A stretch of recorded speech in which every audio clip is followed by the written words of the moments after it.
Alors vous savez que, qu'on le veuille ou non, finalement, je crois qu'il y a deux périodes de l'année où on fait un petit peu le bilan sur ses objectifs.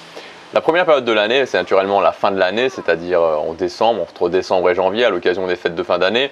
Alors c'est une période où traditionnellement, on a tendance à se lâcher un peu, on a tendance à se dire ok, ben on verra, je vais mettre en stand-by ce que j'étais en train de faire, ou je vais profiter des fêtes et puis on verra ensuite. Et après vient la traditionnelle cérémonie des bonnes résolutions.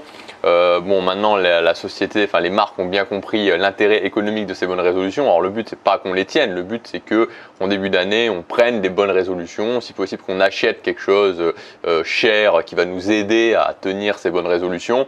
Et après si on peut encore ne pas les tenir, c'est mieux, comme ça l'année prochaine on pourra racheter quelque chose d'autre. Et il y a une deuxième période aussi où on fait le bilan, qu'on le veuille ou non, qu'on fait le bilan sur ses objectifs, c'est justement la période de juillet-août, tout simplement parce que qu'on soit étudiant, qu'on soit salarié, même si on est entrepreneur, on va à un moment donné partir en vacances, et très généralement c'est pendant cette période où au moins on va faire une petite pause, ou en tout cas notre rythme va être changé, parce qu'on peut avoir un copain, une copine, un conjoint, une conjointe, des enfants qui vont faire qu'on va se poser quelques jours.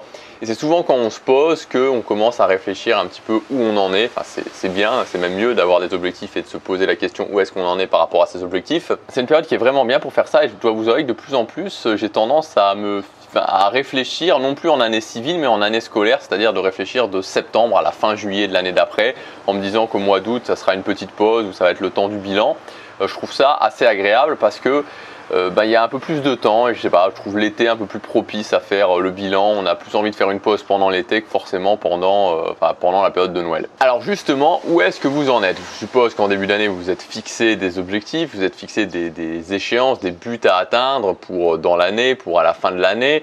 Et où est-ce que vous en êtes par rapport à ces objectifs? La question que je voulais vous poser aujourd'hui. Et je voudrais aller un peu plus loin en vous donnant plusieurs éléments qui vont être un petit peu des indicateurs pour savoir si vous êtes ou non sur le bon chemin pour vos objectifs. Donc si vous avez déjà mis en place ces éléments dans votre vie, c'est une très bonne chose. Et si vous ne les avez pas mis en place, je vous conseille justement de les mettre en place, ça vous aidera beaucoup. Premier point qui peut paraître un petit peu paradoxal, mais c'est de comprendre qu'un objectif finalement c'est pas une fin en soi.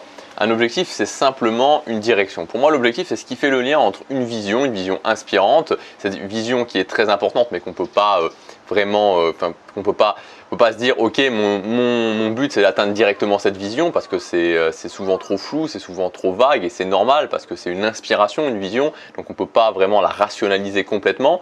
Donc le lien entre une vision et à la fois une étape, c'est-à-dire l'étape c'est vraiment la première chose, tous les 2 mois ou tous les 3 mois, d'avoir quelque chose de très clair, de très logique.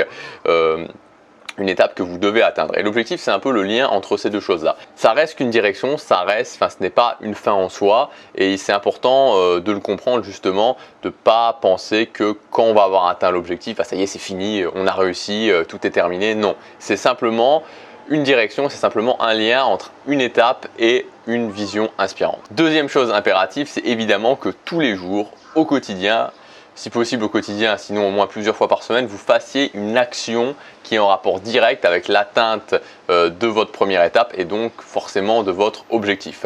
Si vous ne faites pas ça, à ce moment-là, votre objectif, ça reste qu'une sorte de fantasme, qu'une sorte d'illusion, et il n'y aura pas, vous n'allez finalement pas l'atteindre, parce qu'on ne peut pas. C'est bien d'avoir des visions, c'est bien d'avoir des objectifs, c'est bien même d'avoir des étapes, c'est impératif. Si à un moment donné on ne se repositionne pas dans le présent, on ne se repositionne pas dans le seul moment sur lequel on a du contrôle, à savoir aujourd'hui, on ne peut pas y arriver.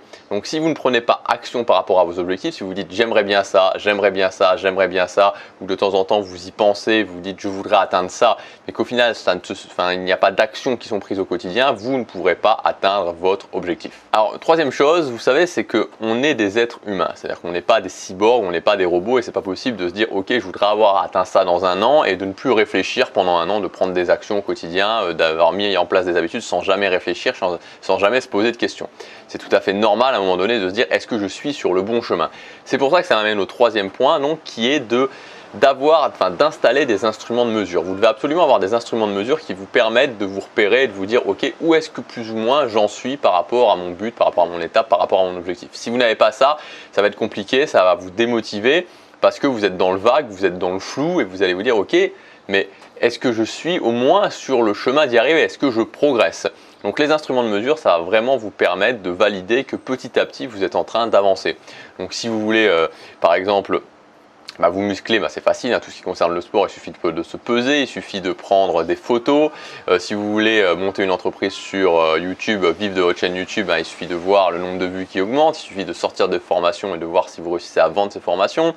Si vous voulez, je sais pas moi, peu importe ce que vous voulez, il y a toujours possibilité de mesurer, de quantifier, et c'est vraiment impératif de le faire pour pouvoir se dire ok, je suis en train d'avancer. Quatrièmement, c'est ce que j'appelle avoir une routine d'inspiration. Vous savez, la base, comme je vous en ai parlé, la base d'un objectif, c'est c'est plutôt ce qu'il y a derrière, à savoir une vision. Et pour prendre action au quotidien, pour continuer à prendre action au quotidien, il faut nourrir cette envie, nourrir ce désir d'arriver finalement à cette inspiration, d'arriver là où on veut vraiment, à ce rêve énorme qu'on veut atteindre, ce pourquoi vraiment on se bat, ce qu'il y a tout au bout finalement. Et on est un petit peu dans une société qui va avoir tendance à nous déconnecter de nos rêves, c'est-à-dire à nous endormir. On a la télé, on a Facebook, on a tout un tas de trucs, on a la société de consommation en général, et tout ça, ça a tendance à nous mettre des barrières, à vraiment essayer de mettre un voile devant nous, et c'est vraiment le mot, à nous endormir, à nous déconnecter de nos visions. C'est pour ça que pour avoir cette force, parce que ça demande de la force, il ne faut pas se le cacher, même si on a mis en place des habitudes, de les faire au quotidien, de continuer dans la durée, surtout les moments, les jours où on ne se sent pas, les jours où on a des émotions négatives, d'avoir suffisamment d'autodiscipline pour continuer, ça demande de l'énergie, ça demande de la force. Et ce qui va vraiment nous nourrir en profondeur, c'est ce désir, c'est cette envie. C'est pour ça qu'il faut vraiment protéger, chérir, je dirais, cette chose, cette envie, cette inspiration qu'on a, et la nourrir au quotidien.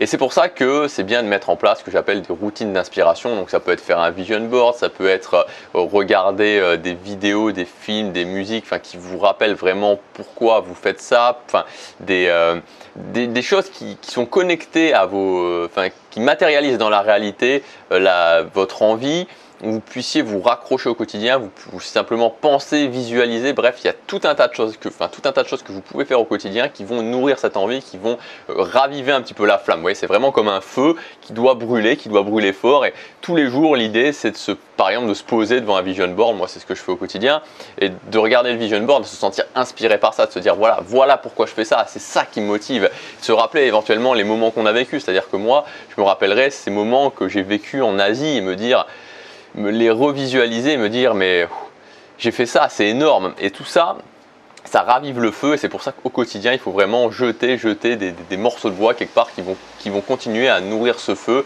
et à vous permettre de continuer à prendre action au quotidien. Cinquième point, c'est de se poser la question, quelles sont les actions que je pourrais prendre et que je ne prends pas.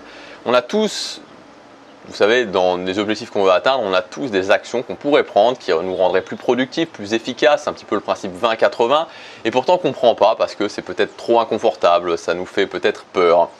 Et l'idée, c'est d'être assez conscient de ça et de se dire ok, de dire ok, qu'est-ce que je pourrais prendre comme action qui me permettrait d'atteindre ça plus vite, mais que je ne prends pas. Et une fois qu'on est assez lucide là-dessus et qu'on a noté vraiment les actions qu'on ne prend pas, essayez de voir ok, pourquoi on ne le fait pas, et est-ce qu'on ne pourrait pas découper ces actions-là en plus petites choses qui nous permettraient de quand même prendre action par rapport à ça, mais de façon plus soft, de façon plus douce. Et c'est important, c'est surtout important de faire ça sur le long terme pour petit à petit apprendre à sortir plus de sa zone de confort, apprendre à régler ces choses qui nous posent souci. Et sixième et dernier point, c'est d'être tout à fait ok avec le fait d'échouer. Tous ceux qui réussissent à grande échelle, à très grande échelle, à échelle énorme, tous ceux qui ont créé des grandes entreprises, qui ont eu des grands succès dans leur vie, ce sont des gens qui ont beaucoup plus échoué que vous, qui ont beaucoup plus échoué que moi. Il n'y a pas de réussite sans échec, jamais, jamais, jamais. Et le problème, c'est que aujourd'hui, on voudrait réussir sans échouer. Et même moi, j'ai toujours du mal avec l'échec.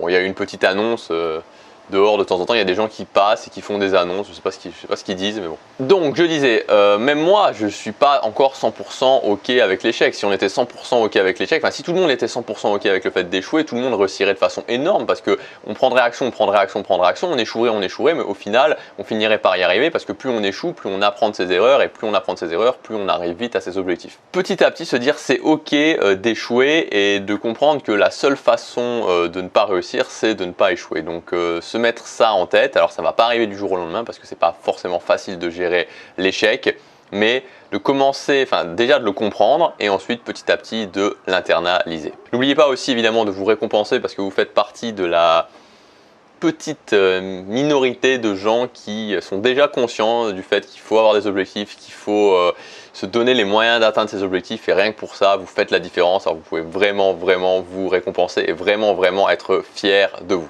Je vous dis à demain, prenez action, chaque jour compte. At night, aligns all the shady features and all our empty worlds.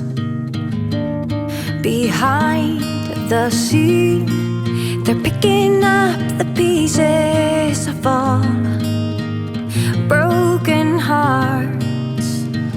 But I believe in